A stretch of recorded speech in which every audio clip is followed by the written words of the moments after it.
Buenas tardes, mi nombre es Jennifer Sandra Pantilla, estudiante de la Facultad de Contaduría. En este video voy a explicar lo que son las características, consecuencias, límites y controversias que se dieron durante 1982 y 1995 en México. Antecedentes. En 1973, a pesar que el precio del petróleo se triplicó y entraron más divisas al país, esto no fue motivo para que México no siguiera pidiendo préstamos al Banco Mundial, préstamos los cuales pues fueron aumentando conforme fueron pasando los años. Es decir, que la principal característica de esta crisis fue el sobreendeudamiento. Literalmente, no tenían de dónde pagar todo lo que habían prestado.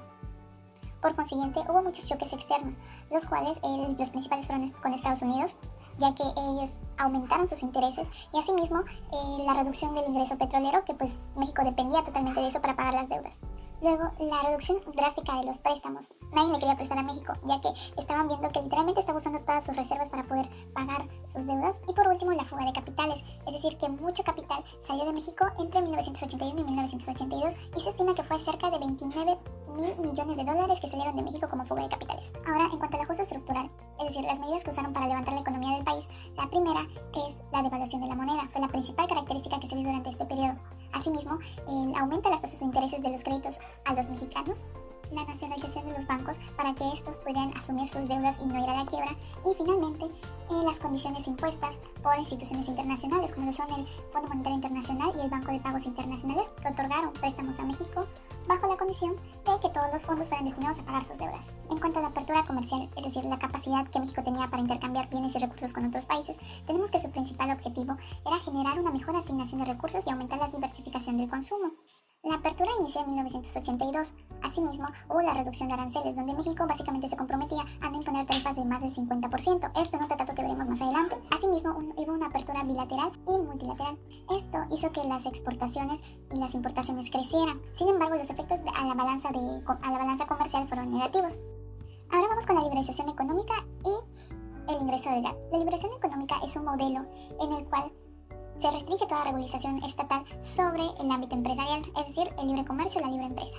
Esta comienza en México a partir de 1986, en donde, con el apoyo del Banco Mundial y un mínimo apoyo del Fondo Monetario, se crea lo que es el acuerdo del GATT. Se eliminan lo que son diferentes restricciones que había sobre el comercio, los aranceles, y se instauran programas de industria para mejorar lo que es el sector financiero.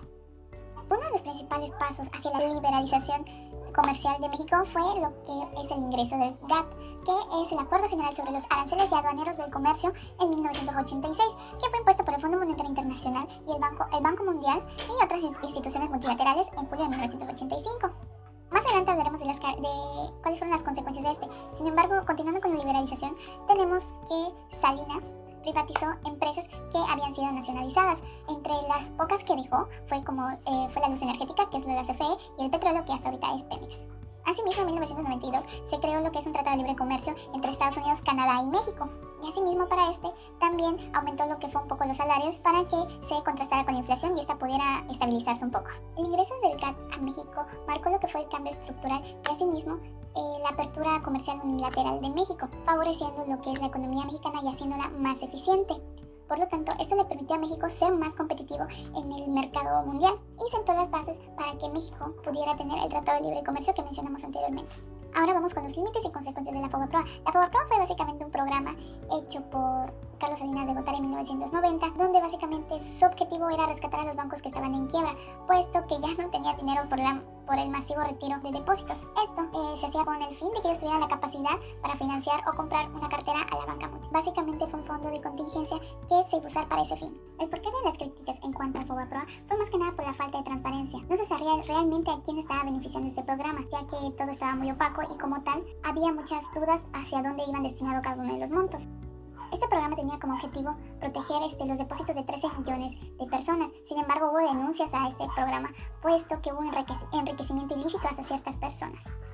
Otro punto muy importante, otra crítica, fue que la deuda que el FOBAPROA había adquirido para salvar a todos los bancos ya no solo era de ellos, sino que pasó a ser una deuda pública, una deuda que ahora nosotros como mexicanos teníamos que pagar. Esto fue muy criticado, en especial por Andrés Manuel López Obrador, que pues no veía lógico esto y no veía justo que el costo de rescate se trasladara a ser una deuda pública. Esto resultó en recortes del gasto social, afectando lo que es la salud, siendo así que aunque el principal objetivo del FOBAPROA era beneficiar a todos los que estaban en el programa, solo terminó beneficiando a ciertas personas, mientras que la carga de la deuda recayó pues, en todos los mexicanos. Para conclusión tenemos que México llegó a una crisis puesto que se estaba endeudando con con todos los bancos posibles disponibles. Hoy sí que México quedó atado de manos una vez de que estos préstamos llegaran a ellos, por lo tanto provocando como tal una crisis, en la cual pues se vieron distintos programas como el GATT, el Tratado de Libre Comercio, entre otros, que pues fueron impuestos por ciertas instituciones con el fin de ayudar a México y no se sigue endeudando. La liberalización comercial y lo que fue el ajuste estructural y la apertura comercial fueron igual de gran importancia. Fueron medidas que como tal ayudaron hasta cierto punto al país para que se saliera de la crisis de la cual pues hasta el momento creo que no nos hemos recuperado totalmente. Y asimismo el FOBAPROA, que no ayudó como tal, puesto que está, bueno, por lo que he leído, ha estado lleno de denuncias y cosillas ahí que no terminan de convencer a la gente, y más que nada se estima como un fraude en cuanto a dónde se fue todo ese dinero que se estaba supuestamente resguardando, y cómo es que si está resguardado terminó siendo una deuda que pasó a ser a todos los mexicanos. Y eso fue el análisis del día de hoy. Gracias.